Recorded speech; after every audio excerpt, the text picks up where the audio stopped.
कुणीतरी खूप छान वाक्य सांगितलेलं आहे, the only constant in medicine is change. का नाही बोलत?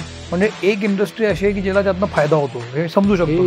हे पण जे डॉक्टर लोक असतात हो, त्यांना तरी माहित असेल ना की हे 100 लोक रँडमली सिलेक्ट करा बरं आजूबाजूचे बरं आणि सगळ्यांची तुम्ही कोरोनरी अँजिओग्राफी करा. 50% लोकांमध्ये तुम्हाला ब्लॉक सापडतो. ज्या ज्या वेळेला एअर पोल्युशन लेवल्स वाढतात त्याच्या दुसऱ्या दिवशी किंवा तिसऱ्या दिवशी ब्लड शुगर्स पण वाढायला लागतात. काही वॅक्सिन्सच्या साईड इफेक्ट्सबद्दल जितकं आवाज व्हायला पाहिजे होता तितका नाही झाला. खूप दबावला गेला तो कोलेस्ट्रॉल फ्री ऑइल आणि ते खूप ॲडव्हर्टाइजमेंट्स दाखवतात की अरे माझ्या नवऱ्याला हार्ट अटॅक नाही आला पाहिजे म्हणून मी फक्त हेच तेल वापरतो आणि त्या वरण भातावर तुम्ही थोडंसं तूप पण घ्या. अलीकडच्या काळामध्ये वयाच्या कुठल्या टप्प्यानंतर आपण काळजी घेतली पाहिजे असं वाटतं तुम्हाला? तुमचं जर वॉटर इंटेक 2.5 ते 3 लिटरपेक्षा कमी असेल then you are at risk for whole host of different diseases. आपण चांगला डॉक्टर निवडायचा कसा?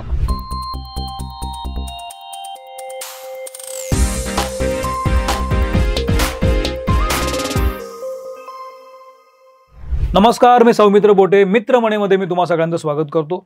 गेले अनेक दिवस महिने मला ज्या विषयावर बोलायचं होतं तो विषय आज मी घेतला आहे.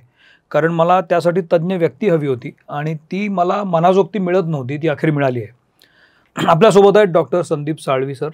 डॉक्टर, मी तुमचं खूप स्वागत करतो. डॉक्टर हे फुफ्फुसाचे डॉक्टर आहेत, रिसर्चर आहेत, MD आहेत, त्यांनी खूप PhD केलेले आहेत आणि इतर अनेक गोष्टींवर त्यांचं काम आहे. डायबिटीसपासून इतर अनेक गोष्टी त्या आपल्या बोलण्यात येतीलच. त्यांना इथं बोलण्यामागचं कारण आहे की गेल्या अनेक दिवसापासून माझ्या डोक्यात होतं की अलीकडे हार्ट अटॅकचं प्रमाण वाढलेलं दिसतं मला, किंवा तरुण वयामध्ये हार्ट अटॅक आलेला आहे. आहार मूल्य बदललेली आहेत, लाईफस्टाईल बदललेली आहे. हे नेमकं कशामुळे होतंय, काय होतंय, याबद्दल मला कोणाशी तरी बोलायचं होतं आणि ते डॉक्टर मला सापडले. तर तुमचं खूप स्वागत करतो डॉक्टर. धन्यवाद. तुम्ही मित्रमणीमध्ये अगदी आवर्जून वेळ काढून आला, याबद्दल एक छोटीशी भेट अश्मन पेबल तर्फे हा एक हँड पेंटेड तुम्हाला आवडेल. थँक्यू. तर सुरुवात करूया. हो, हा एपिसोड अतिशय महत्त्वाचा आहे, आपल्या जगण्याजवळचा आहे. कारण आपण डे टू डे लाईफमध्ये अनेक गोष्टी पाहत असतो, बघत असतो, वाचत असतो. तर त्याच्या मागचं सत्य काय आहे हे सर आपल्याला सांगतील, कारण ते रिसर्चर आहेत, ते अभ्यास करतात आणि अनेक नव्या गोष्टींचा उलगडा त्यांच्याकडनं नेहमी होत असतो. तर सुरुवात अशी करूया की तुम्ही रिसर्चर पण आहात, तुम्ही फुफ्फुसावर खूप काम केलं आहे, PhD पण आहे. कशात PhD, अभ्यास कशात जास्त झालाय तुमचा? माझा जास्त अभ्यास फुफ्फुसाच्या आजारावरती, विशेष करून दम्याचा जो आजार आहे आपण त्याला इंग्लिशमधून ॲस्थमा म्हणतो, आणि दुसरा दम्यासारखा एक आजार त्याला COPD म्हणतात, क्रॉनिक ऑब्स्ट्रक्टिव्ह पल्मनरी डिझीज. ह्या 2 विषयांमध्ये माझा विशेष अभ्यास आहे. एअर पोल्युशन आणि त्याच्यामुळे आपल्या शरीरावरती काय परिणाम होतात ह्याच्यावरती ॲक्च्युली माझं PhD होतं. आम्ही हेल्दी कॉलेज स्टुडंट्स ह्यांच्यावरती अभ्यास केला. त्यांना एका चेंबरमध्ये डिझेल एक्झॉस्टला आम्ही एक्सपोज केलं. समजा आपण कर्वे रोडवरून चाललो आहे तर तुम्ही किती पोल्युशनला एक्सपोज होता, किती घेऊ शकता, किती तुम्ही एक्सपोज होता, तेवढं पोल्युशन आम्ही त्या आर्टिफिशियल चेंबरमध्ये तयार केलं. आणि 2 तास ते डिझेलमधला जो धूर येतो तो त्यांनी त्यांच्या फुफ्फुसामध्ये घेतला. 6 तासानंतर आम्ही ब्रॉन्कोस्कोपी केली, म्हणजे ट्यूब त्यांच्या फुफ्फुसामध्ये घातली आणि बारीक बारीक तुकडे घेतले त्याचे, आणि सेल्युलर लेवल आणि मॉलिक्युलर लेवलवरती काय परिणाम झाले ह्याचा माझा अभ्यास होता PhD वरती. आणि असं आढळून आलं की तुम्ही डिझेल एक्झॉस्टला 1 तास जरी एक्सपोज झाला तरी तुमच्या फुफ्फुसामध्ये एवढे चेंजेस होतात जे तुम्हाला समजा एक ब्रॉन्कायटिसचा अटॅक आला तेवढे चेंजेस तुमच्या फुफ्फुसामध्ये त्यावेळेला होतात. विशेष म्हणजे सिम्पटम्स काहीच नसतात, खोकला नसतो, दम लागत नसतो, तरी सुद्धा तुमच्या फुफ्फुसामध्ये तेवढं डॅमेज सतत होत राहतं. तर हा माझा अभ्यास होता PhD मध्ये. UK मध्ये केला मी तो, आणि त्याचा अर्धा भाग स्वीडनमध्ये पण झाला. पण एक गोष्ट मी शिकलो ह्या गेल्या किती 30-35 वर्षामध्ये की मेडिकल सायन्सेस हे इतकं चेंज होत राहतं. कुणीतरी खूप छान वाक्य सांगितलेलं आहे, the only constant in medicine is change. खूप इंटरेस्टिंग आहे हे. दररोज नवीन नवीन गोष्टी डिस्कवर होतात. ज्या जुन्या कन्सेप्ट्स होते ते सगळे एका दिवसामध्ये चेंज होऊन जातात. आपण जे ट्रीटमेंट्स पूर्वी पेशंट्सला द्यायचो किंवा त्यांना आपण जे ॲडवाईस द्यायचो ते एका दिवसामध्ये चेंज होऊ शकतात. ह्याचा मला एक खूप छान अनुभव आला. सांगा ना जरूर. मी 1994ला UK माझी PhD साठी एक रिसर्च स्कॉलरशिप मला मिळाली. म्हणून 94 साली सप्टेंबरमध्ये जायच्या आधी मी एका जगातल्या मोस्ट फेमस आस्थमा रिसर्च लॅबमध्ये तिकडं रिसर्च करणार होतो. आणि पुण्यासारख्या एका छोट्याशा शहरामधून मी जाणार होतो. म्हणून मला असं त्यांना वाटू द्यायचं नव्हतं की ह्याला काहीच येत नाही आस्थमाबद्दल. म्हणून त्यावेळेला आस्थमावरती जेवढे पुस्तकं असतील ते सगळे वाचले मी. त्यावेळेला गुगल नव्हतं, इंटरनेट खूपच रेअर होतं. म्हणून ब्रिटिश काउन्सिल लायब्ररीमध्ये जाऊन, BJ मेडिकल कॉलेजच्या लायब्ररीमध्ये जाऊन, तिकडे सगळीकडे जाऊन जेवढे मला आस्थमावरती पुस्तकं मिळाली ते सगळे वाचले मी. सगळे वाचले. इतका कॉन्फिडन्स होता की काही पण काही विचार मला सगळं येतं. ह्या कॉन्फिडन्सनी मी UKला गेलो. तिथे 8 वर्ष मी कटिंग एज रिसर्च केला. म्हणजे खरंच जगातलं सगळ्यात फर्स्ट आपण जे म्हणतो ना कटिंग एज. 8 वर्ष रिसर्च केला. खूप अवॉर्ड्स मिळाले, डिस्टिंक्शन. पाथफाइंडर. ओके. खूप अवॉर्ड्स मिळाले, डिस्टिंक्शन्स मिळाले, खूप पब्लिकेशन्स पण झाले. आणि 8 वर्षानंतर मी जेव्हा भारतामध्ये पुन्हा येत होतो तेव्हा प्लेनमध्ये बसल्यानंतर मी स्वतःला विचारलं की ह्या 8 वर्षामध्ये मी काय शिकलो. तर दॅट वॉज द रिअलायझेशन की मला आस्थमाबद्दल एवढंच माहिती आहे. जाताना कोणत्या माइंडसेटनी गेलो आणि येताना कोणत्या माइंडसेटनी आलो. तर हे जे रिअलायझेशन होतं आय थिंक हे खूप गरजेचं आहे. आपल्याला असं वाटतं की आपण एवढे पुस्तकं वाचले, आपण डिग्री कमवली, आपण कॉलेजमध्ये गोल्ड मेडल मिळवलं, पहिला आलो, दुसरा आलो, जे काय असेल, एक फॉल्स सेन्स ऑफ कॉन्फिडन्स येतं आपल्याला की आपल्याला सगळं माहिती आहे आता. ॲक्च्युली ती फक्त सुरुवात असते. म्हणून ही रिअलायझेशन खूप महत्त्वाची आहे. आणि मेडिकल फील्डमध्ये जास्तच असायला पाहिजे. कारण डॉक्टर ज्यावेळेला डिग्री कमवतो त्यावेळेला तो एवढे पुस्तकं वाचून ज्ञान मिळवतो आणि त्या ज्ञानाच्या आधारावरती तो पेशंट्स ट्रीट करत असतो. करेक्ट. पण तो खूप छोटासा भाग येतो. नॉलेज मगाशी बोलता बोललात की तुम्ही जो PhDचा विषय होता हेल्दी स्टुडंट्सना घेतलं. Healthy how you define healthy student? आता कॉलेजमध्ये शिकणारे जे स्टुडंट्स होते जे फिट होते, फिजिकली फिट होते, मेंटली फिट होते, त्यांना कशाचाही आजार नव्हता, नो सिम्पटम्स, अशा लोकांना आम्ही व्हॉलंटियर्स म्हणून घेतलं ह्या अभ्यासासाठी. आणि स्वीडनमध्ये हे सगळे एक्सपोजर चेंबर स्टडीज झाले. आणि हे सगळे स्टुडंट्स बॅचलर्सचे डिग्री शिकणारे, मास्टर्सचे डिग्री शिकणारे होते. आणि त्यांनी they volunteer to take part in the study. असं भारतात पण होतं? खूप क्वचित. तेच मला एकदम म्हणलं हे सगळं. हेल्दी स्टुडंट्सचा विषय निघाला. पुढचा प्रश्न माझा हाच आहे की अलीकडच्या काळामध्ये पेपरमध्ये मी जेव्हा वाचतो अनेक बातम्या तेव्हा खूप गोष्टी अशा येतात की आधी ज्या उतार वयात व्हायच्या त्या आता खूप अलीकडे येताना दिसतं मला. म्हणजे जसं मी सुरुवातीला बोललो की हार्ट अटॅक खूप अलीकडे, यंग हायपरटेन्शन इतकं कॉमन झालं आता की 20-25 वर्षाच्या मुलींमध्ये तुम्हाला हाय ब्लड प्रेशर सापडतं. कसं काय? म्हणजे हाय ब्लड प्रेशर सापडतं, डायबिटीस सापडतो, हार्ट अटॅक दिसतात. बरं असं आहे की सापडतं असं नाही, काही नसतं तरी पण अटॅक येतो एकदम. व्यायाम करताना एकदम माणूस कोलॅप्स होतो. हे सगळं खूप अनाकलनीय असं वाटते. हे तुम्ही या सगळ्याकडे कसं पाहता? बरंच काही चेंज झाले सध्या. जग बरंच काही चेंज झालं. मला आठवतं पुण्यामध्ये असताना समर सीझनमध्ये आम्हाला फक्त एक छोटासा फॅन लागायचा. मॅक्झिमम टेम्परेचर पुण्यामध्ये 35 डिग्री असायचं. आता समरमध्ये goes up to 45-48 degrees. So आपलं एन्व्हायरमेंट खूप चेंज झालं गेल्या 20-30 वर्षामध्ये. एन्व्हायरमेंट चेंज झालं, माइंडसेट चेंज झालं, डाएटरी हॅबिट्स चेंज झाले, एक्सरसाइज खूप कमी झाला. आता मुलं जे बाहेर संध्याकाळी खाली खेळायला जायचे आजकाल TV बघत बसतात किंवा त्यांच्या मोबाईलवरती त्यांचे गेम्स खेळत बसतात. तर हा जो बदल झाला ह्याच्यामुळे आय थिंक आपलं हेल्थ खूप डिट्युरेट झालं. असं माइंडसेट काय बदलला? माइंडसेट एक तर पूर्वी तुम्ही हेल्दी फूड खायचा, कारण जास्त अवेलेबलच नव्हतं त्यावेळेला. जे काय मिळायचं ते आपण फ्रेश व्हेजिटेबल्स, फ्रूट्स कधी असं खायचो. आता फास्ट फूड इतकं प्रमाण वाढलं आहे की तुमचं डाएट चेंज झालं आहे. एक्सरसाइज कमी झाल्यामुळे तुमचं फिजिकल फिटनेस जी आहे ही खूप कमी झाली. फिजिकल फिटनेसमुळं मेंटल फिटनेस पण कमी झालं.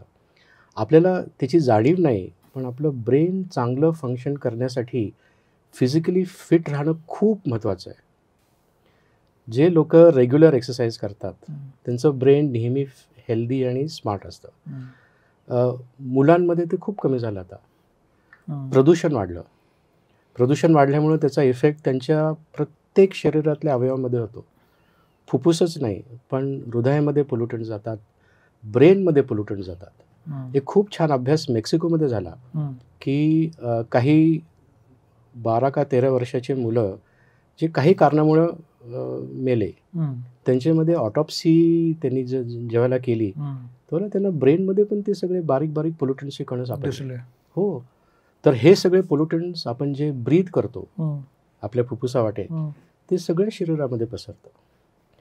तर ह्या सगळ्या कॉम्बिनेशनमुळे आपली हेल्थ ही खूप चेंज झालेली आहे, खूप चेंज झालेली आहे. हार्ट अटॅक्स येतात, ब्लड प्रेशर वाढतं, डायबिटीज आता खूप तरुण वयामध्ये सापडलं जातं. मी जो अभ्यास केला होता KM हॉस्पिटलमध्ये, माझा एक इराणचा एक पोस्ट ग्रॅज्युएट स्टुडंट होता. खूप हौशीने शिकायला आला तो इकडे आणि त्याला डायबिटीजवरती संशोधन करायचं होतं डॉक्टर याजनिक बरोबर. आणि मला हवेच्या प्रदूषणावरती जास्त इंटरेस्ट होता म्हणून तो म्हटलं, सर मला डायबिटीज आणि पोल्युशन ह्याच्यावरती काम करायचं. मग त्यांनी इतका छान अभ्यास केला ह्याचा पुण्यामध्ये. आणि ज्या ज्या वेळेला एअर पोल्युशन लेवल्स वाढतात त्याच्या दुसऱ्या दिवशी किंवा तिसऱ्या दिवशी ब्लड शुगर्स पण वाढायला लागतात. हे त्याच्या अभ्यासामधून सापडलं. सो आफ्टर अ गॅप, आम्ही त्याला लॅग म्हणतो, lag of 24 to 48 hours the blood sugar levels keep on increasing just because of air pollution exposure. तर हे कदाचित आम्ही पहिल्यांदा दाखवलं असेल की प्रदूषणामुळे, हवेच्या प्रदूषणामुळे तुमच्या ब्लड शुगर लेवल्स सुद्धा वाढतात. तर हा एक अभ्यास होता. दुसरं, आजकाल हार्ट अटॅक्स हा जो प्रकार आहे ना, खूप इंटरेस्टिंग प्रकार आहे तो. की हार्ट अटॅक का होतो? आपलं जे हृदय आहे 300 ते 350 ग्रॅम एवढंच फक्त वजनाचं ते ऑर्गन आहे. आपली मूठ आहे ना, मुठीच्या साईजचं एवढं. दिवसाला ते 1 लाख वेळेला बीट करतं. 1 लाख वेळेला दररोज. आणि ह्या 24 तासामध्ये ते 10,000 लिटर रक्त सगळ्या शरीराला पुरवतं ते सर्क्युलेशनमध्ये. 10,000 लिटर. तर हे सगळं काम करण्यासाठी त्या हृदयाला जे पंपिंगची जी ते जे लागतं पंपिंग, त्याच्यासाठी खूप एनर्जी लागते. म्हणून आपलं हृदय हे खूप ऑक्सिजन घेतं. आपल्याला शरीरामध्ये सगळ्यात जास्त ऑक्सिजन घेणारं ऑर्गन म्हणजे आपलं हृदय. तर हे जे ब्लड वेसल्स आहेत जे आपल्या हृदयाला रक्त पुरवतात आणि त्या रक्तावाटे न्यूट्रिशन पुरवतात. न्यूट्रिशन म्हणजे ऑक्सिजन, कार्बोहायड्रेट्स, फॅट्स, प्रोटीन्स, हे सगळे जे न्यूट्रिएंट्स म्हणतो आपण, ते हार्ट मसलला खूप प्रमाणात जास्त लागतात. बरोबर. तर हे कोरोनरी आर्टरीज जे आहेत हे सगळे हे न्यूट्रिएंट्स प्रोव्हाइड करतात. आणि एक एक्सेप्टेड असं जे कल्पना आहे की ह्या कोरोनरी आर्टरीजमध्ये जर ब्लॉकेजेस झाले तर तुम्हाला त्या हृदयाला ते ब्लड सप्लाय मिळत नाही. ब्लड सप्लाय न मिळाल्यामुळे तो जो भाग आहे तो मरून जातो. तो मसल जो आहे, हार्टमधला जो मसल आहे तो मरून जातो. आणि त्याला आपण मायोकार्डियल इन्फार्क्शन किंवा हार्ट अटॅक असं म्हणतो. कारण त्याला ती न्यूट्रिएंट्स मिळत नाही, न्यूट्रिएंट्सच मिळत त्या ब्लॉकमुळे. आणि लोकांना असं वाटतं की सगळा जो आजार आहे हृदयाचा हा फक्त ह्या ब्लॉकेजेसमुळेच होतो. लोकांना असं वाटतं. पण तुम्हाला खरी स्थिती सांगतो. तुम्ही जर आता ह्या क्षणी 100 लोक रँडमली सिलेक्ट करा आजूबाजूचे आणि सगळ्यांचे तुम्ही कोरोनरी अँजिओग्राफी करा, 50% लोकांमध्ये तुम्हाला ब्लॉक सापडतील. 50 ते 60% लोकांमध्ये तुम्हाला ब्लॉक सापडतील. This is common, this is normal. आपण ह्याला नॉर्मल म्हणतो.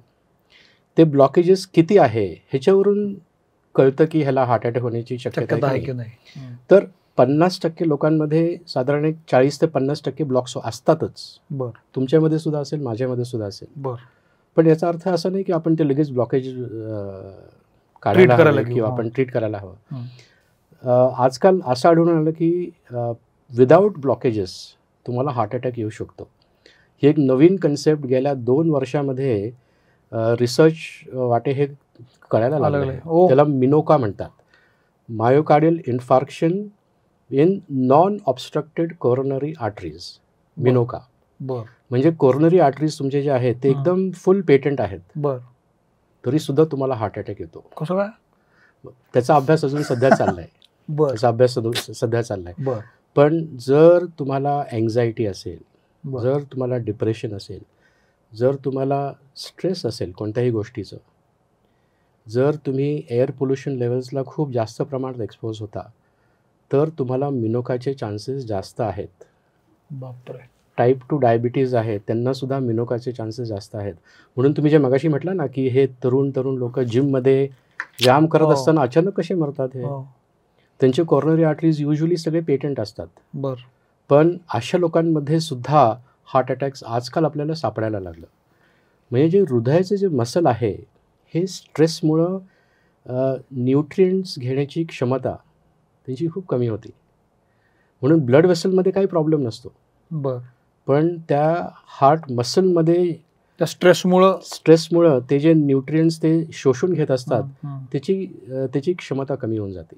पण मग आता मला सांगा, हे जे फ्रस्ट्रेशन असेल, डिप्रेशन असेल, स्ट्रेस असेल, हे सब्जेक्टिव्ह आहे. हो. मग हे ठरवणार कसं की मला जास्त स्ट्रेस आहे किंवा मी जास्त डिप्रेस होतोय, मला काळजी घेतली पाहिजे, हे कसं ठरवणार? मेंटल हेल्थ हा एक खूप महत्त्वाचा आणि बॅडली निग्लेक्टेड एरिया आहे हा.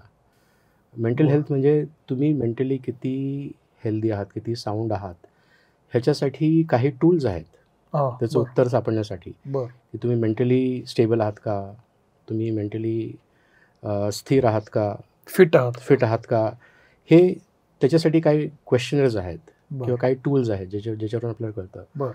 पण तुम्हाला डिप्रेशन आहे का, एन्झायटी आहे का, ह्याच्यासाठी सुद्धा बरेच असे मोजमाप करणारे टूल्स पण आहेत जे आपण वापरू शकतो. आणि जर आपण ते वापरले आत्ताच्या जगामध्ये तर असं आढळून येईल की खूप लोकांना मेंटल हेल्थ आहे, मेंटल हेल्थचे प्रॉब्लेम्स आहेत. एन्झायटी, डिप्रेशन ह्याचं प्रमाण खूप वाढत चाललं आहे, एस्पेशली शाळेतल्या मुलांमध्ये, कॉलेजच्या मुलांमध्ये. आपल्याला त्याची जाणीव नाही आहे. पण कॉलेजच्या मुलांमध्ये एवढा कसला स्ट्रेस असेल तर अभ्यासक्रमाचा असेल तर त्या मार्क्सचा असेल, शिक्षकांचा असेल, ज्यातनं आपण पण गेलोय की. हो, अगदी. असेल तर शाळेतला आणि कुठला असणार आहे? काल उद्याचा अभ्यास झाला नाही हा स्ट्रेस. काळ बदलल्यामुळे एन्व्हायरमेंट पण खूप चेंज झालेलं आहे. ते ज्या एन्व्हायरमेंटमध्ये राहतात, पोल्युटेड एन्व्हायरमेंटमध्ये राहतात, त्यांचं डायटरी हॅबिट्स खूप बदललेले आहेत. आणि स्ट्रेस आपण जे म्हणतो, आपल्याला जो स्ट्रेस होता आणि ह्या लोकांना जो स्ट्रेस आहे हा कम्प्लिटली वेगळा आहे. तो त्यांना स्ट्रेस घेण्याची क्षमतासुद्धा त्यांची कमी होऊन जाते. Because of all the environmental influences आपण जे मगाशी बोललो ते. तर त्याच्यामुळे आय थिंक स्ट्रेसफुल सिच्युएशन्स जास्त सापडले जातात. दे कॅनॉट कोप विथ इट. आणि खेळ कमी झाल्यामुळे मेंटलचे जे इलनेसेस आहेत ते ऑटोमॅटिकली वाढतात. म्हणून खेळ हा प्रकार माझ्या दृष्टिकोनातून अत्यंत महत्त्वाचा आहे for a sound brain system. खूप महत्त्वाचं आहे. आणि मला असं वाटतं की आजकाल खेळाचा प्रकार खूप कमी झाला आहे. एक बोलता कार्डियक अटॅक एक असतो आणि अरेस्ट एक असतो. या दोन्हीत काय फरक आहे की एकच आहे? दोन्ही एकच आहेत. दोन्ही एकच आहेत. अरेस्ट म्हणजे तो जो फुफ्फुसा, तो जो हृदयातला जो मसल बॉडी आहे त्याला न्यूट्रिशन मिळाला नसल्यामुळे ते डाईज ऑफ. आम्ही त्याला इन्फार्क्शन म्हणतो. ते इन्फार्क्शनमुळे मग त्याला पंपिंगच करता येत नाही, कारण ते इट्स अ डेड टिश्यू. म्हणून ते अरेस्टमध्ये जातात किंवा हार्ट अटॅकमध्ये जातात. एक खूप महत्त्वाची एक मिथ तुम्हाला सांगू इच्छितो. म्हणजे हार्ट आपण, कारण आता हार्टबद्दल बोलतोय.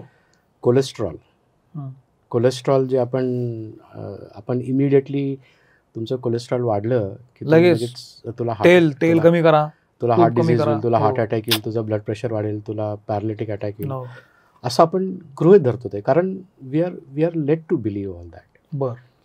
आणि मेडिकल पुस्तकामध्ये सुद्धा हेच आम्हाला सांगण्यात येतं की कोलेस्ट्रॉल हे आपल्या शरीरासाठी वाईट. विशेष करून जे ब्लड वेसल्स आहेत तिथं ते सगळे ते डिपॉझिट होतात आणि ते डिपॉझिट झाल्यामुळे तिकडून ब्लड फ्लो कमी होतो. आणि एका दिवशी तो अचानक तिकडे एक ब्लॉक येतो आणि मग तुम्हाला हार्ट अटॅक होतो किंवा तुम्हाला स्ट्रोक होतं. आणि cholesterol is believed to be the main culprit. एक 10 वर्षापूर्वी 2014 साली टाईम नावाच्या एका मॅगझिनमध्ये फ्रंट कव्हर पेजवरती eat butter, it does not cause heart disease after all असं ते टायटल होतं त्या कव्हर पेजवरती टाईम मॅगझिनच्या. ओके. आणि त्याच्यावरती तो जो सिनियर एडिटर होता टाईम मॅगझिनचा, त्यांनी त्याच्यावरती खूप संशोधन करून एक खूप छान आर्टिकल पब्लिश केलं त्या टाईम मॅगझिनमध्ये की आपली ही जी कल्पना होती कोलेस्ट्रॉलमुळे सगळं हार्ट डिझीज होतात, स्ट्रोक्स येतात, हे सगळं it is not truth, it is not the real truth. ह्याच्या मागचं कारण 2 इंडस्ट्रीज, एक कुकिंग ऑइल इंडस्ट्री आणि दुसरं pharmaceutical industry. Cooking oil industry म्हणजे कोलेस्ट्रॉल फ्री ऑइल, आणि ते खूप ॲडव्हर्टाइजमेंट्स दाखवतात की अरे माझ्या नवऱ्याला हार्ट अटॅक नाही आला पाहिजे म्हणून मी फक्त हेच तेल वापरते. तर ते it's a very emotional thing that they drive into the people's mind की cholesterol is bad for you आणि म्हणून कोलेस्ट्रॉल फ्री ऑइल हे तुझ्यासाठी हेल्दी आहे, आपल्या फॅमिलीसाठी हेल्दी आहे. तर त्याच्यामुळे ती बिलीफ सिस्टम जास्त भक्कम होत जाते की कोलेस्ट्रॉल आता नाही घ्यायचं मला. त्याचप्रमाणे फार्मास्युटिकल इंडस्ट्री सुद्धा की कोलेस्ट्रॉल लोअरिंग ड्रग्स जे आहेत, फॉर एक्झाम्पल बरेच काय स्टॅटिन्स एक आहेत, ते सुद्धा खूप मोठ्या प्रमाणात त्याचं ॲडव्हर्टाइजमेंट करतात की तुमचं जर कोलेस्ट्रॉल एवढं असेल तर काळजीपूर्वक राहा, हे औषध घ्या, नाही तर तुम्हाला हार्ट अटॅक येईल, नाही तर तुम्हाला स्ट्रोक येईल. 1-2 वर्षापूर्वी एक खूप मोठा अभ्यास पब्लिश झाला साऊथ कोरियामधून. जवळजवळ 1.25 कोटी लोकांचं ऑब्झर्वेशन केलं त्यांनी. प्रॉबब्ली सगळ्यात मोठा अभ्यास आतापर्यंत झालेला आहे. बेसलाईनवरती त्यांनी सगळ्यांचे ब्लड कोलेस्ट्रॉल लेवल्स बघितले, किती आहेत, 180 आहे, 200 आहे, 230 आहे. आणि मग ह्याच लोकांना त्यांनी 10 वर्ष फॉलोअप केलं. 1.25 कोटी लोकांना त्यांनी 10 वर्ष जवळजवळ फॉलोअप केलं. बापरे. आणि 10 वर्षानंतर हे लोक जगले, मरले, काय झालं त्यांचं, ह्याचा तो अभ्यास आहे. आणि त्याचा जो रिझल्ट आहे तो खूप इंटरेस्टिंग आहे आणि महत्त्वाचा आहे. महत्त्वाचं ह्याच्यामुळे की आपण जेव्हा रुटीन ब्लड टेस्ट करायला जातो लॅबमध्ये, मग तुम्हाला तो रिपोर्ट येतो, तुमचं ब्लड कोलेस्ट्रॉल एवढं आहे, आणि त्या रिपोर्टमध्ये नॉर्मल व्हॅल्यूजमध्ये लिहिलेलं असतं 180च्या खाली. तुमचं जर टोटल कोलेस्ट्रॉल 180च्या खाली असेल तर चांगलं, त्याच्यावरती असेल तर तुमचं कोलेस्ट्रॉल वाढलं, डॉक्टरांना भेटा, तुम्ही हे औषधं घ्या, तेल कमी करा आणि हे सगळं बाकीच्या सगळ्या गोष्टी. त्या स्टडीमध्ये असं आढळून आलं की the safest level of cholesterol, जिथं risk of death is the lowest, was 220. काय बोलताय? हो, 220 वॉज द सेफेस्ट लेवल. 220च्या जर तुमचं लेवल खाली असलं तर तुमचं डेथ रेट वाढलेलं दिसलं त्यांना. म्हणजे 220चं जर 200 झालं, 200चं 180 झालं, 180चं 160 झालं, दॅट इज रिस्की. तर the risk of dying increases by 2 fold, double. बापरे. ते जर तुमचं 220च्या वरती झालं तर the risk of dying is only a small increase. The bigger increase was with lower cholesterol levels. म्हणजे ते जे ब्लड रिपोर्ट्समध्ये ते नॉर्मल जे म्हणतात 180च्या खाली, that range is not safe for you. याचा अर्थ असा होतो, तुमचं नॉर्मल कोलेस्ट्रॉल अंदाजे 220 पर्यंत असायला हवं. पण मग हा अभ्यास कुठे झाला? हा साऊथ कोरियामध्ये, आणि हा एका मोठ्या प्रख्यात मेडिकल जर्नलमध्ये. पण मग याच्यामध्ये तुमच्या जगण्याची पद्धत किती जबाबदार असते? उदाहरणार्थ साऊथ कोरियामधल्या लोकांची जगण्याची स्टाईल एक वेगळी आहे. हो, भारतीय लोकांची पद्धत एक वेगळी आहे. त्याचा सगळा त्यांनी ह्या अनालिसिसमध्ये तो फॅक्टर केला. अच्छा. सगळे बाकीचे आम्ही त्याला कन्फाउंडिंग फॅक्टर्स म्हणतो, की तुम्ही सिगरेट ओढता, तुम्ही दारू पिता, तुम्ही एक्सरसाइज करत नाही, ह्याच्यामुळे सुद्धा तुम्ही लवकर मरू शकता. अगदी. मग हे सगळे फॅक्टर्स बाजूला ठेवल्यानंतर हे जे त्यांना सापडलं की हे most likely is because of your cholesterol. आणि खूप छान स्टोरी आहे. माझा एक खूप जवळचा मित्र, त्याचे फादर इन लॉ अमेरिकेमध्ये असतात, हेल्थ कॉन्शियस, खूप हेल्थ कॉन्शियस, रेग्युलर वॉक्सला जाणार, त्यांचं डाएटसुद्धा ते खूप व्यवस्थित पाळतात. त्यांचं कोलेस्ट्रॉल काहीतरी 200 वरती आलं होतं. त्यांना त्याचं टेन्शन आलं की नॉर्मल 180च्या खाली असायला पाहिजे, म्हणून त्यांनी ते खूप सिरियसली घेतलं. डॉक्टरकडे जाऊन त्यांनी ते स्टॅटिनच्या गोळ्या सुरू केल्या आणि जेवणामधलं जे सगळं तेलकट पदार्थ असेल तो सगळा त्यांनी वर्ज केला. आणि एक दिवस मला त्यांचा फोन आला, अरे Sandeep, I am so happy today. म्हटलं काय झालं काका? म्हटलं अरे माझं कोलेस्ट्रॉल आता 160पर्यंत आलं. तर हे ऐकल्यानंतर मला थोडंसं भीती वाटली की अरे बापरे, हे दिस is not good for him. आणि 2-3 महिन्यानंतर मला चान्स आला अमेरिकेला जायला, म्हणून मी त्यांना भेटायला गेलो. तर त्यांच्यामध्ये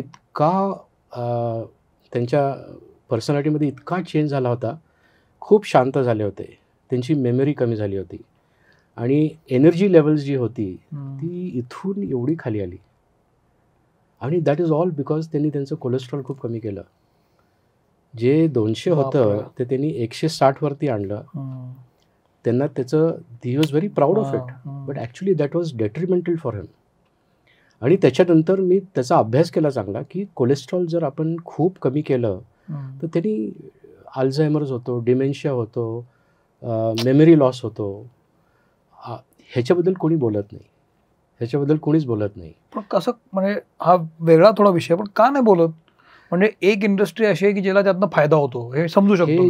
पण जे डॉक्टर लोक असतात हो, त्यांना तरी माहीत असेल ना की हे. आता हा जो अभ्यास आहे हा एका मोठ्या जर्नलमध्ये पब्लिश झाला. जर्नलमध्ये ज्यावेळेला एक आर्टिकल पब्लिश होतं ते टेक्स्टबुकमध्ये यायला साधारण 5 वर्ष लागतात. आणि मग तुम्ही जर ते टेक्स्टबुकमधलं ते वाचलं तर तुम्हाला ते कळतं. म्हणून हा पेपर जरी पब्लिश झाला ह्याचं अवेअरनेस अजून काहीच नाही. खूप खूप थोड्या लोकांनी ते वाचलं असेल. डॉक्टर्स काय म्हणतात, मी ज्यावेळेला माझ्या MBBS करत असताना किंवा माझा MD करत असताना मी जो अभ्यास केला त्याच्यानुसार कोलेस्ट्रॉल तुमचं एवढं असायला पाहिजे. तर म्हणून मी आधी जे म्हटलं ना, the only constant in medicine is change. खूप गोष्टी चेंज होत राहतात, खूप गोष्टी चेंज. इतके मिथ्स आणि मिसबिलीफ्स आता सध्या आहेत. माझा विशेष इंटरेस्ट म्हणजे अस्थमामध्ये, दमा, आपण त्याला दमा म्हणतो. दम्याचा हा जो आजार आहे, आपले हे जे श्वासनलिका आहेत हे आकुंचन पावतात आणि जरा जास्तच आकुंचन पावतात जरुरीपेक्षा. समजा तुम्ही हेल्दी आहात आणि मला अस्थमा आहे, तर तुम्ही समजा काही थोडंसं पोल्युशन तुमच्या फुफ्फुसामध्ये गेलं, तेवढंच पोल्युशन माझ्या फुफ्फुसामध्ये गेलं, पण माझं फुफ्फुस जरा थोडंसं रागिष्ट आहे, ते पोल्युशन त्याला सहन नाही होत अजिबात. मग ते लगेच ते आकुंचन पावतं. त्याला असं वाटतं की नाही, हे सगळे जे पोल्युटंट्स आहेत हे फुफ्फुसामध्ये आतमध्ये नाही जायला पाहिजे, म्हणून मी त्याला जाऊ नाही देणार. म्हणून ते श्वासनलिका असे आकुंचन पावतात. त्याचा अस्थमाचा जो ट्रीटमेंट आहे तो म्हणजे इनहेलेशन थेरपी. इनहेलर आपण जो वापरतो, सेफेस्ट, फास्टेस्ट आणि most effective way of treating asthma. उदाहरण देतो तुम्हाला की सॅल्ब्युटामॉल नावाची गोळी असते. ते सॅल्ब्युटामॉल हे एक औषध आहे. त्याची 2 मिलीग्रामची गोळी असते. 2 मिलीग्रामची असते, एक 4 मिलीग्रामची असते. तुम्हाला जर दम वाटत असेल तर तुम्ही ती गोळी खाता आणि त्याच्यामुळे तुमच्या श्वासनलिका ओपन होतात आणि तुम्हाला बरं वाटतं. म्हणून तुम्ही ते सॅल्ब्युटामॉलचे औषधं सतत घेत राहता. 2 मिलीग्रॅमची जी गोळी असती ती गिळल्यानंतर आधी पोटामध्ये जाते, तिथं ती डिझॉल्व्ह होती आणि मग इंटेस्टाईनमधून ती ॲब्झॉर्ब होती. इंटेस्टाईनमधून ॲब्झॉर्ब झाल्यावरून मग ती हार्टकडे जाते आणि मग हार्ट सगळीकडे पंप करतं. ते जे औषध आहे ते आपल्या केसांपर्यंत जातं, तळपायापर्यंत जातं, सगळीकडे जातं. आणि छोटासा भाग श्वासनलिकेमध्ये जातो जिथं त्याचा इफेक्ट येतो. हा इफेक्ट याला 2 तास लागतात. ती सॅल्ब्युटामॉलची गोळी खाल्ल्यानंतर 2 तासानंतर हा इफेक्ट येतो. आणि एवढूसच खाल्ल्यानंतर एवढूसच ते औषध फुफ्फुसामध्ये लागतं. तोच इफेक्ट आपल्याला 100 मायक्रोग्रॅमनी येतो. 100 मायक्रोग्रॅम किंवा 200 मायक्रोग्रॅम विथ द इनहेलर. ते जे औषध आहे ते डायरेक्टली श्वासनलिकेमध्ये जातं. करेक्ट. म्हणून त्याचा जो डोस आहे हा मायक्रोग्रॅम मध्ये आहे. 200 मायक्रोग्रॅम आणि 2000 मायक्रोग्रॅम, 2 मिलीग्रॅम. 2 मिलीग्रॅम म्हणजे 2000 मायक्रोग्रॅम. गोळी वाटे तुम्ही 2000 मिलीग्रॅम घेता आणि इनहेलर वाटे तुम्ही 200 मायक्रोग्रॅम घेता. त्याचा इफेक्ट 5 मिनिटांमध्ये येतो. 3 ते 5 मिनिटांमध्ये त्याचा इफेक्ट येतो.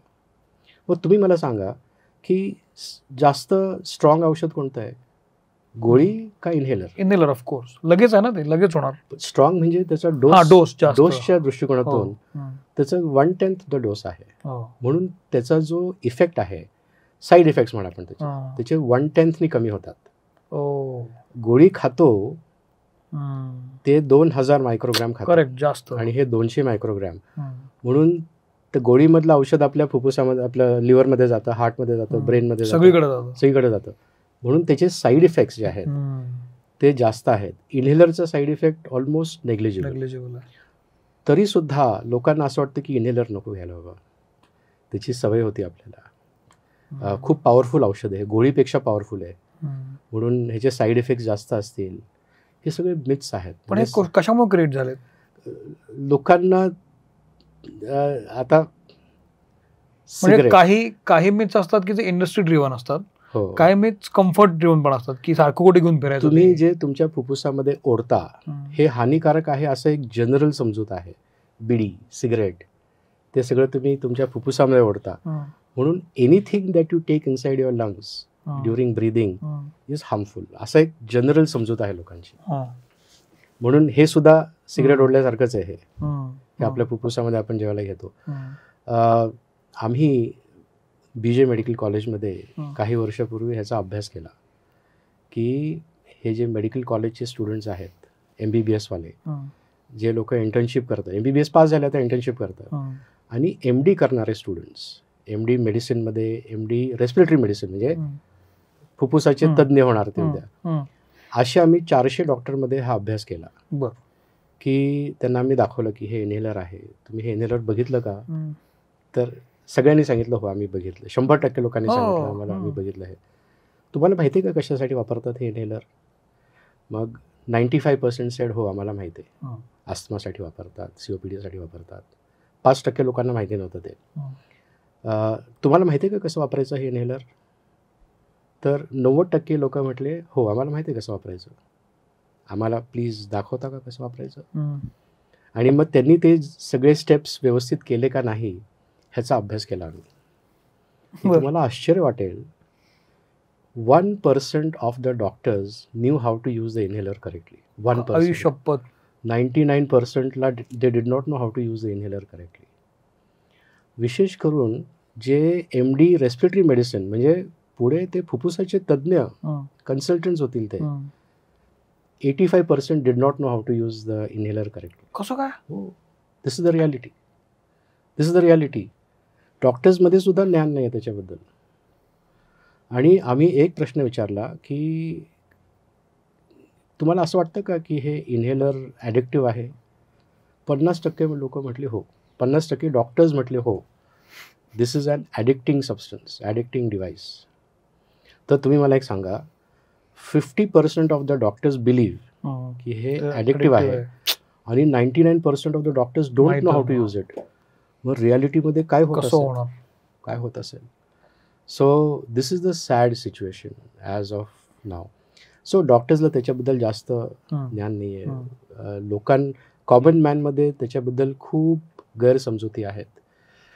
मग अशा वेळेला मी कसं सांगतो त्यांना की आता समजा तुम्हाला चष्मा लागला, मग तुम्ही चष्म्याला ॲडिक्टेड झालात का? तुम्ही चष्म्याला ॲडिक्टेड झाला का असं मी तुम्हाला विचारेल. तुम्ही म्हणाल नाही, मला गरज आहे त्याची. बरोबर. मग तुम्हाला जर त्याची गरज वाटत असेल तर ह्याची पण तुम्हाला गरज आहे. करेक्ट. तर असं त्यांना समजून जर सांगितलं तर मग त्याचं महत्त्व कळतं त्यांना की मी चष्मा तर वापरतो बाबा, पण मला चष्म्याची सवय होईल का आता, म्हणून मला नाही वापरायचं. 7 दिवस मी चष्मा वापरेल, त्याचं ट्रीटमेंट काय म्हणतात त्याला, कोर्स जो झाला, 7 दिवसाचा चष्म्याचा कोर्स झाला आता मी चष्मा नाही वापरणार असं पण नाही म्हणत कधी. करेक्ट. तिथं आपण एक्सेप्ट करतो. करेक्ट.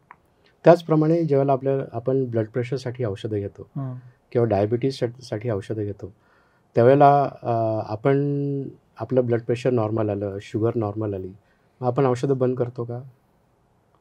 जनरली लोक नाही बंद करत, कारण डॉक्टरने त्यांना घाबरून ठेवलेलं असतं की तू नॉर्मल ब्लड प्रेशर आलं तर तू गोळ्या कंटिन्यू कर, नाही तर तुझा ब्लड प्रेशर नंतर परत वाढेल किंवा तुझं शुगर परत वाढेल, तुला कॉम्प्लिकेशन्स येतील त्याचे. म्हणून लोक त्या भीतीपोटी घेत राहतात आणि ते ॲक्च्युली ते खरं आहे, ते बरोबर आहे करणं. कारण ब्लड प्रेशर एकदा नॉर्मलवरती आलं याचा अर्थ असा नाही की ते राहीलच, की ते नॉर्मलवरतीच राहील. तर ते प्रिव्हेंट करण्यासाठी आपल्याला ते गोळ्या जास्त दिवस घ्याव्या लागतात. तुम्ही आता मिथ्सबद्दल बोलताय, त्याच्यावरून मला एक आठवलं की कोविड व्हायच्या आधी आणि नंतर हा खूप मोठा काळ, हा बदल आहे. आणि कोविडमध्ये प्रत्येकाने इंजेक्शन्स घ्यायला लागली वगैरे, वॅक्सिन्स. त्याच्यानंतर हार्ट अटॅकचं प्रमाण वाढलंय, वॅक्सिनेशन झाल्यानंतर अटॅक आले, असं पण खूप बोलाबाल झाला. त्याच्यामुळे असं होतंय सगळं, असं पण खूप बोललं जातंय आता. हे खरं आहे? खरं असेल सुद्धा, पण ते खूप छोट्या प्रमाणात. वॅक्सिनमुळं हार्ट अटॅक्स येतात किंवा वॅक्सिनमुळे हे साईड इफेक्ट्स येतात म्हणून तुम्ही वॅक्सिन घेऊ नका. आपण सध्या हा विचार एका बाजूला ठेवूया. तुम्ही जर वॅक्सिन घेतलं नाही तर तुमचं कोविड जर तुम्हाला झालं तर तो कोविड सिरियस होईल. त्या कोविडमुळे तुम्हाला हॉस्पिटलायझेशन करावं लागेल.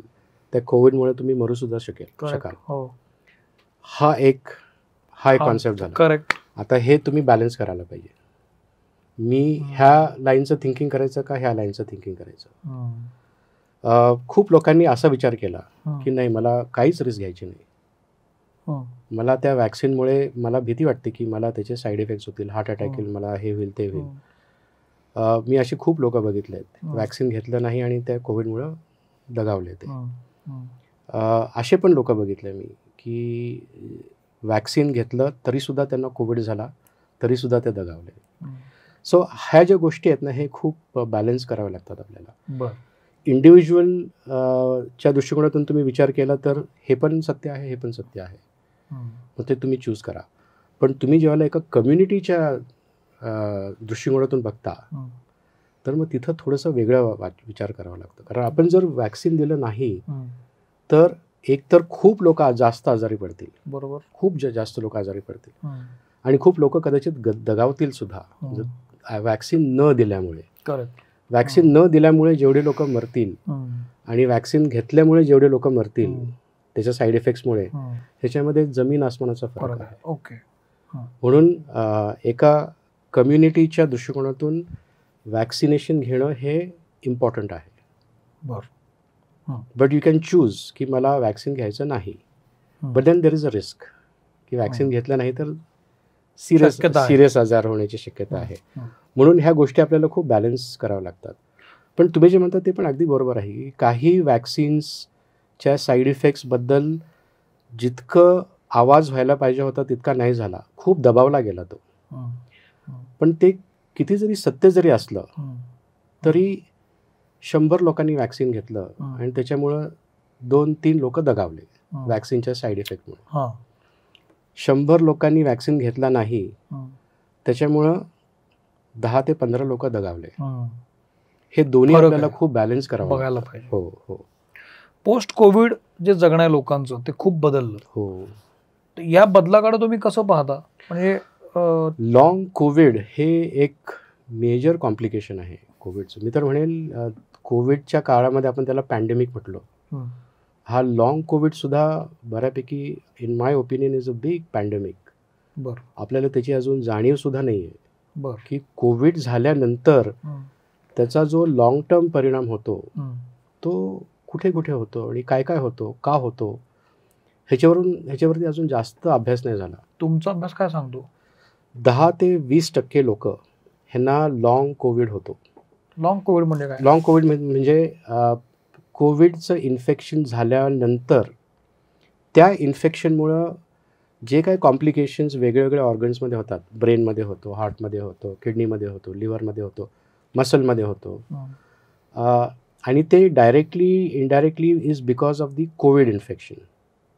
मग आपण त्याला लॉंग कोविड म्हणतो. कोविडच्या इन्फेक्शनमुळे जो नंतरचा जो परिणाम त्याचा झाला त्याला त्याला लॉंग कोविड म्हणतात. डिप्रेशन, ब्रेन फॉग ही खूप कॉमन आहे, म्हणजे as a complication of the covid infection. हार्टमध्ये हार्ट अटॅक्स खूप कॉमन झाले त्याच्यानंतर कोविडमुळे. अरिथमियाज म्हणजे तुमचे हार्टबीट्स खूप इरेग्युलर होतात, ते सुद्धा कॉमन झालं. नंतर किडनीचे इन्फेक्शन्स ते पण जास्त वाढायला लागले. वीकनेस आणि टायर्डनेस हा पण प्रमाण बऱ्यापैकी कॉमन आहे पोस्ट कोविडमुळे. हो, तर this is under recognised long covid. त्याचा इफेक्ट साधारण एक 2-3 महिन्यानंतर सुरू होतो. कोविड झाल्यानंतर 2-3 महिन्यानंतर सुरू होतो आणि तो साधारण एक 3-4 वर्षापर्यंत टिकू शकतो तो. आत्तापर्यंत असे खूप लोक जे आहेत लॉंग कोविडमुळे अजून सफर होत आहेत. ते ह्याला कारण म्हणजे ते कोविड इन्फेक्शनमुळे काळजी काय म्हणजे त्याला काळजी म्हणजे कारण आपण गृहीतच धरत नाही. हो, म्हणजे मला लॉंग कोविड झालाय हे मी गृहीतच धरत नाही, मला काही औषधच घेत नाही मी त्याच्याबद्दल. त्याला स्पेसिफिक ट्रीटमेंट असं काही नाही की लॉंग टर्म कोविड मला न होणं म्हणून त्याच्यासाठी काय, किंवा झाल्यावर काय केलं, झाल्यानंतर काय करावं. There is no knowledge yet. पण तुम्ही महत्वाचं आता स्टेटमेंट केलं की लॉंग कोविडमुळे हार्ट अटॅकचं प्रमाण पण वाढलं, डिप्रेशनचं प्रमाण पण वाढलं. आताचे आपण हार्ट अटॅक पोस्ट कोविड बघतो सगळीकडे, प्रमाण वाढलेलं बातम्या, त्याचं असू शकेल, त्याच्यामुळे सुद्धा असू शकेल. अगदी म्हणजे कोविडमुळे किंवा पोस्ट कोविडमुळे हार्ट अटॅकचं प्रमाण जास्त वाढण्यात आलेलं आहे. मायोकार्डायटिस म्हणजे हार्टमध्ये इन्फ्लमेशन, नंतर हार्ट अटॅक्स, आणि तिसरं अरिथमियाज म्हणजे हृदयाचे ठोके खूप इरेग्युलर. तुम्ही ते मध्ये आता शब्द वापरला ब्रेन फॉग. ते काय असतं? ब्रेन फॉग म्हणजे तुमचं थिंकिंगची जी ॲबिलिटी आहे ती खूप कमी होऊन जाते, मंद होऊन जाता तुम्ही.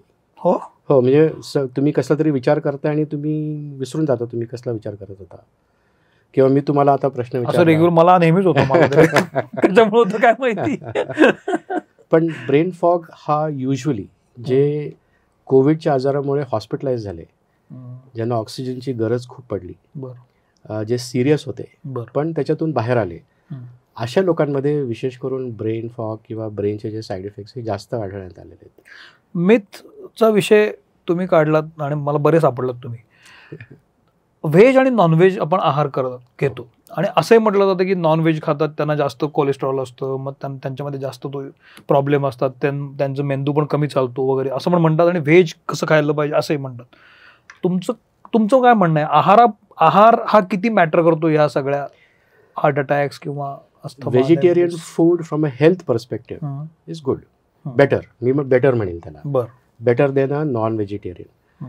पण नॉन व्हेजिटेरियन बॅड आहे असं सुद्धा मी म्हणणार नाही, कारण तुम्ही जर ते विदिन लिमिट्स नॉन व्हेजिटेरियन घेत असाल, once a week, twice a week, then it is okay. जे लोक दररोज घेतात, for them I would say may be you are at a greater risk. पण आपला जो भारतीय जो आहार आहे, I think that is probably the best. म्हणजे 5000 वर्षापूर्वी आपल्या ज्या आयुर्वेदिक फिजिशियन्सनी त्याचा अभ्यास करून आपल्याला जे सगळं ज्ञान ट्रान्सफर केलं, I think that is very very precious. आपण साधं वरण भात भाजी चपाती भाजी, that is a most healthy food that you can eat. आणि त्या वरण भातावर तुम्ही थोडंसं तूप पण घ्या. त्याच्यावरती खूप रिसर्च झालं की पूर्वी मध्ये जी भीती होती की तूप नाही घ्यायचं, बटर नाही घ्यायचं, ते सगळं आता चेंज झालं. कारण आता खूप लोकांनी त्याच्यावरती संशोधन करून दाखवलं सुद्धा की आपला जो आहार आहे, वरण भात आणि त्याच्यावरती तूप, थोडंसं लोणचं सुद्धा. लोणच्याची तुम्हाला खूप छान स्टोरी सांगतो. आपल्या इंटेस्टाईन्समध्ये खूप बॅक्टेरिया असतात. आपलं शरीर जे आहे हे समजा त्याच्यामध्ये आपण सगळे सेल्स काउंट केले, ह्युमन सेल्स, आणि आपल्या शरीरामध्ये जे सगळे बॅक्टेरिया आहेत त्यांचे आपण काउंट केलं, तर ते बॅक्टेरिया आपल्यापेक्षा 10 पटीने जास्त त्यांचा नंबर आहे आपल्या शरीरामध्ये. बापरे. We are only 1/10 of what we are. आपल्या शरीरामध्ये 9 पटीने जास्त बॅक्टेरिया आपल्या बॉडीमध्ये राहतात. आपल्या इंटेस्टाईनमध्ये, स्किनच्या सरफेसवरती, सगळीकडे. तर विशेष करून जे इंटेस्टाईनमधले जे बॅक्टेरिया आहेत ते they help us in a lot of important things. डायजेशनमध्ये म्हणा, आपले इंटेस्टाईनल बॅक्टेरिया असे हॉर्मोन्स तयार करतात, रिलीज करतात, which is good for the brain. चांगले बॅक्टेरिया पण आहेत, चांगले बॅक्टेरिया खूप आहेत त्याच्यामध्ये. तर एक दिवस अमेरिकेवरून एक इंडियन ओरिजिन सायंटिस्ट आले होते सिम्बायोसिस इंटरनॅशनल युनिव्हर्सिटीमध्ये लेक्चर द्यायला, की असे कोणते बॅक्टेरिया आहेत जे आपण आपल्या इंटेस्टाईनमध्ये जर असले तर आपण हेल्दी राहतो. तर त्यांनी त्याच्यावरती खूप छान एक मस्त लेक्चर दिलं त्यांनी. जे काय लेटेस्ट लिटरेचर आहे, गट मायक्रोबायोम असा तो विषय आहे. आणि त्या लेक्चरनंतर आम्ही सगळे लंचसाठी हॉलमध्ये गेलो आणि मी त्यांच्या शेजारी बसलो.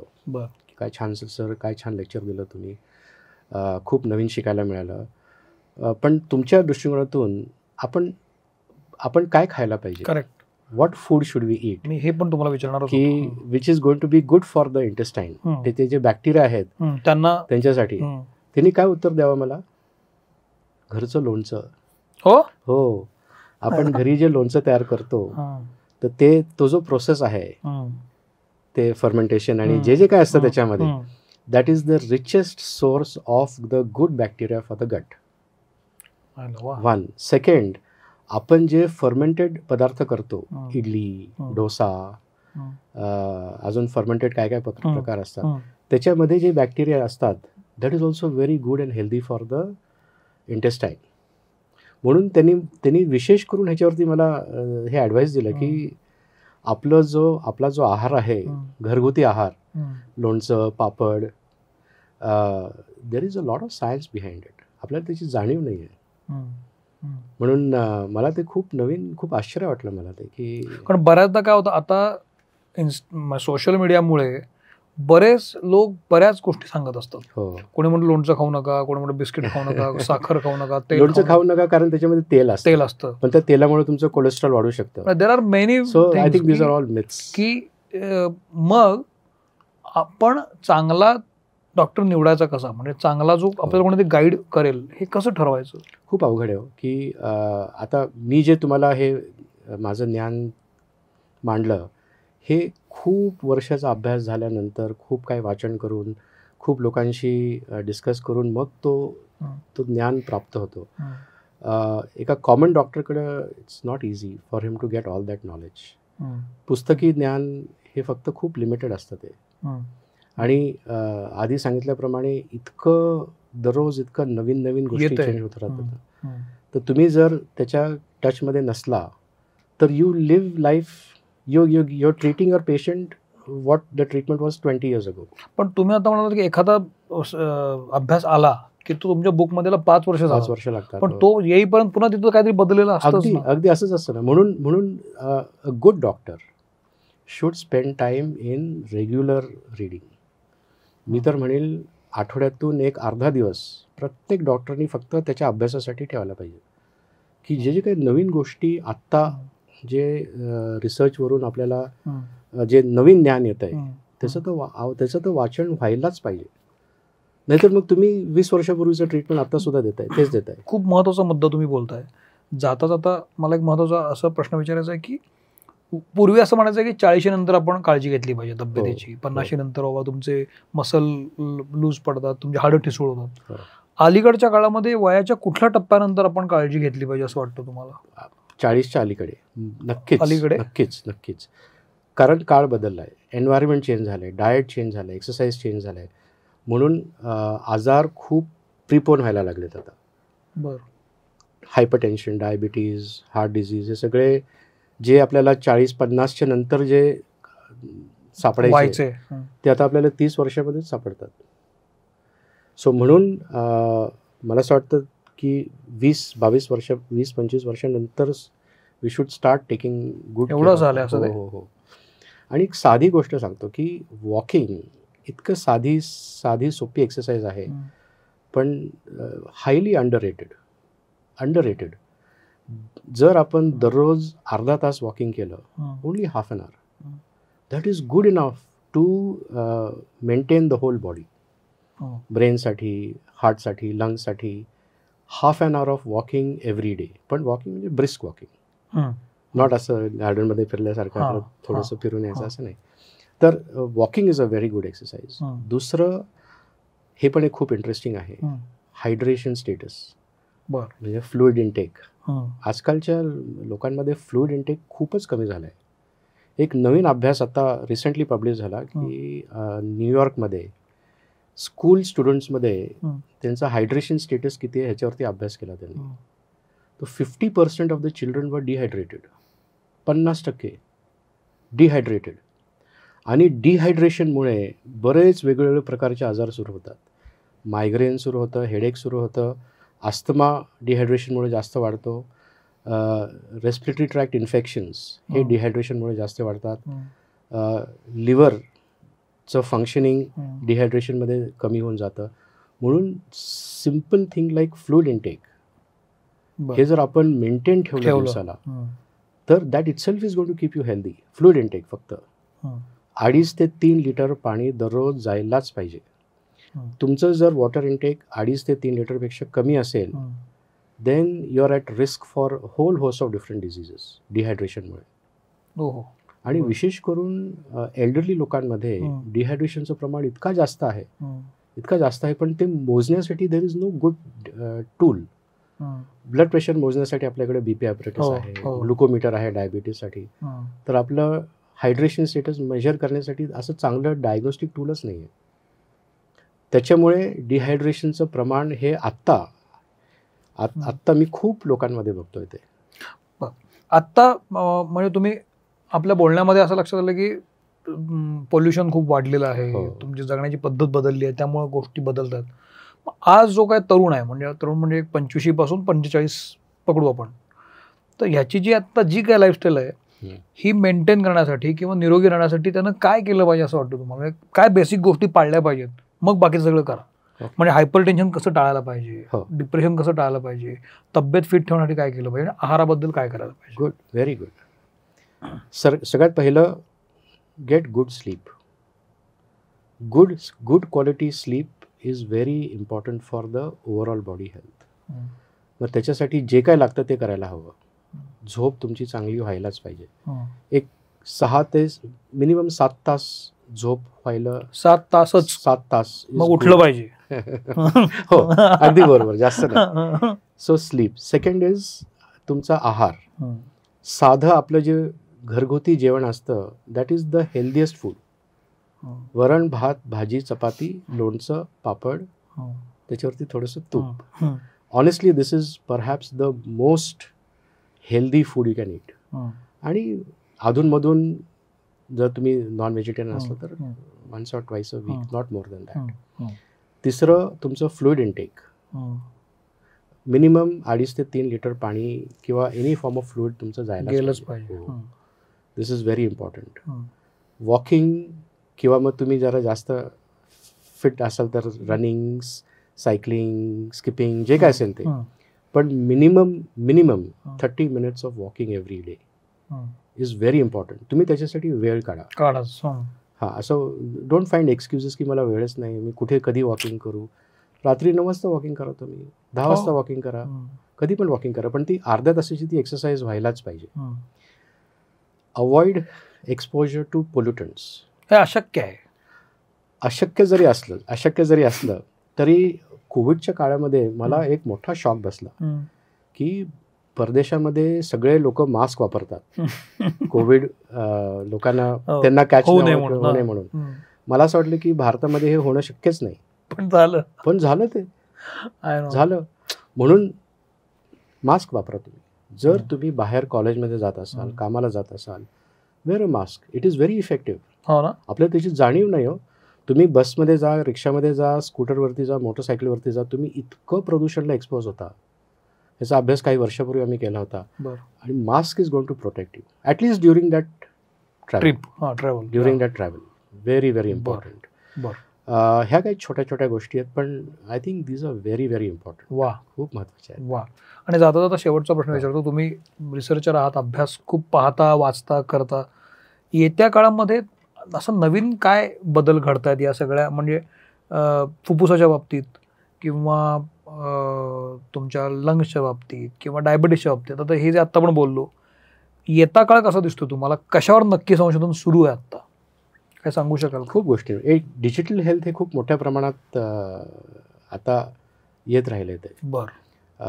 डिजिटल हेल्थ म्हणजे तुमचा स्मार्टफोन जो आहे ह्याचा तुम्हाला हेल्दी ठेवण्यासाठी खूप नवीन नवीन इनोव्हेटिव्ह गोष्टी आता यायला लागल्या. खूप नवीन नवीन गोष्टी येणार आहेत आता. आणि सेन्सर टेक्नॉलॉजी इतकी वाढली आहे की तुम्ही एक रिंग घालू शकता. त्या रिंगमध्ये तुमचं ब्लड प्रेशर, तुमचं ECG, तुमचं शुगर, ऑक्सिजन सॅच्युरेशन सगळं त्याच्यामध्ये तुम्ही मॉनिटर करू शकता. तर तो जो भाग आहे ना डिजिटल हेल्थ, तो एक it is going to be a completely new revolution in digital health. At least it will create awareness. शेवटी आपण आत्ताचं जे हेल्थ बघतोय ना ते क्युरेटिव्ह दृष्टिकोनातून बघतो की मला हा एकदा आजार झाला की मी त्याच्यासाठी काय ट्रीटमेंट करू. आपण त्याचाच फक्त विचार करतो. I think what is more important is wellness, preventive health, की मला हा आजार होऊ नये म्हणून मी आत्तापासूनच काय हेल्दी गोष्टी करायला पाहिजे. तर तो जो वेलनेसचा जो भाग आहे आय थिंक तो पण एक खूप मोठ्या प्रमाणात मोठा होईल तो. सो वेलनेस आणि खूप नवीन नवीन अंडरस्टँडिंग्स आपल्याला आजाराबद्दल कळतील. आता कोलेस्ट्रॉलचं तुम्हाला एक उदाहरण दिलं मी. अशा प्रत्येक आजारामध्ये काही ना काहीतरी एक नवीन रेव्होल्युशनरी अंडरस्टँडिंग येण्याची शक्यता आहे. आणि आपण त्यावेळेला हसू, त्यावेळेला अरे काही वर्षापूर्वी मी हा आजार अशा पद्धतीने ट्रीट करायचो, मूर्खपणा होता तो. तर हे खूप जसं जसं टेक्नॉलॉजी वाढेल, जसं जसं नवीन रिसर्च येईल, आपल्याला खूप नवीन अंडरस्टँडिंग येतील त्याचे. वा, मला खात्री आहे की हा जो रिसर्च आहे यातून माणसाचं जगणं आणखी सोपं होईल. डॉक्टर, तुम्ही आवर्जून मित्रमणीमध्ये आलात, वेळ दिलात आणि खूप नव्या गोष्टी मला कळल्या नाही या निमित्तानं. म्हणजे अगदी मिथ्स असतील इथपासून नवीन होणारा अभ्यास किंवा जगभरात काय अभ्यास चालू आहेत तेही यातून कळलं. तर तुम्ही वेळ दिला त्याबद्दल खरंच आभार. मला खात्री आहे की तुम्हाला एपिसोड आवर्जून आवडला असेल तर कमेंट करा, सरांना सांगा. तुम्ही सोशल मीडियावर आहात का? आहेत सर सोशल मीडियावर, तर त्यांनाही सांगा, मलाही सांगा आणि पटला असेल तर फॉरवर्ड करा. जास्तीत जास्त लोकांपर्यंत जाऊ दे, कारण चांगली माणसं जोडली जाणं जास्त महत्त्वाचं आहे. थांबतो मी इथं डॉक्टर. Thank you very much. भले ते घडो. थँक्यू.